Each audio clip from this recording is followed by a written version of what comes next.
freaking go. Today should be a pretty decent day. I'm not gonna lie. Your boy woke up super early. I woke up at like 6:30 in the morning just to beat the freaking heat. So check this out, guys. It's already set up waiting for us. I don't know who dropped it off, but check it out. They said it would be here, and it's here. The Velo Trick folding e-bike. So because I have a lot of bikes at home, I think I'm gonna start this series where I'm just gonna do back-to-back unboxings, not necessarily reviews. I just want to get the bikes out of the boxes so I can at least see what they are. This should be pretty simple since it's a folding fat tire bike. Typically they don't require too much assembly. Looks like the bike is well protected, and it looks like the bike is freaking blue. This is a dope paint job. Let me get it out the box and into the light. Come on.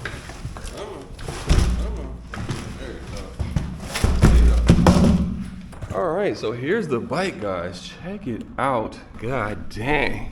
This is about to be a beautiful freaking bike. Got this nice big old headlight right here. Check that out. Looks like it comes with some quality fenders. These are gonna be metal. Dude, I forgot I still have my backpack on. It's looking like my job today is gonna be easy, guys. This bike doesn't require any assembly. Check this out. You guys already know I'm not really a fan of step-through frames, but the freaking paint job on this bike is immaculate.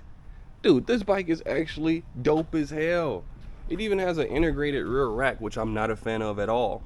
But I actually like it. Like, it's decent. Dude, it seems like Velotric comes out with quality bikes every single time. So as you can see, it is UL certified. That means the battery has cells in there that's been tested, verified by UL themselves.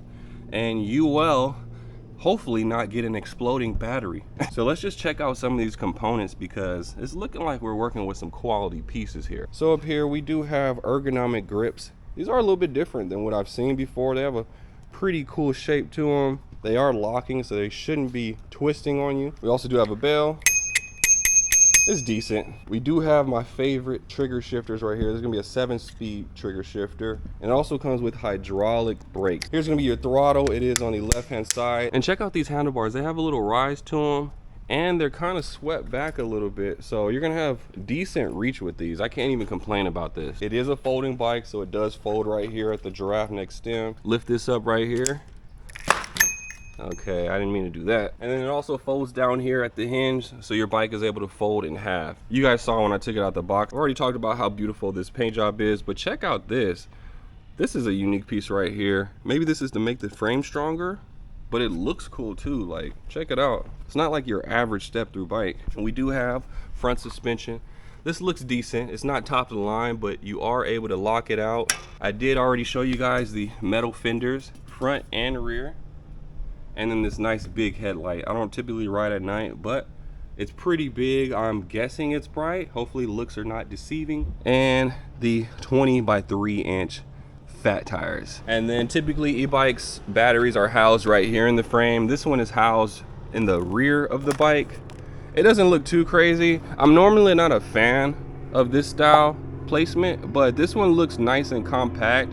It looks like it's a perfect fit. Like I said earlier, it does come with an integrated rear rack. So if you're somebody that doesn't like rear racks, you can't take this one off. This one's part of the frame. They're claiming that it can hold 120 pounds. That's a lot of freaking weight. It also has a 750 watt motor. Comes with the rear light, nice squishy seat. And yeah, here's another overall shot of the bike. What are you saying? Would you buy this bike? Let's hop on this bad boy. We're not gonna do a full ride because it doesn't have a full charge, and this is not that video. This is just an unboxing. But sitting on the bike, it seems pretty comfortable. I'm 6'7", and the height of this bar is just how it is right now is perfect. Seat height, perfect. Like, this feels decent. I don't know, it's something about their bikes that's just quality. Uh-oh. We're dropping. All right, let's take this off. What are you doing? We're gonna turn the bike on by holding the power button. It goes all the way up to level 5. That's pretty good. I don't know the top speed on this bike, but we'll save that for another video. Let's go ahead and take off. Here we go. 3, 2, 1, go. Ooh, this feels nice. Got no resistance, but we are flying right now. Let's bump it up to 7. Dude, this bike is sick. I can already tell. I can already tell, guys. When you know, you know. Pretty good brakes, ton of resistance on the pedals, ton. And speed wise, let's see, throttle only. I think we can easily go past 20 miles per hour unless it has a speed limiter. These brakes are amazing. Yeah, that's all I want to do today. It's getting hot, guys. We just unboxed the bike. This is the Velotric Fold 1. I'll leave a link to it in the description down below if you guys want to check it out for yourself. And we'll see you guys in the next unboxing. Way more bikes to unbox, so just stay tuned, be patient, and figure out which one you want to get, all right? We'll see you guys in the next video. Until then, deuces like that. Yay! And that's how you unbox a bike in 15 minutes.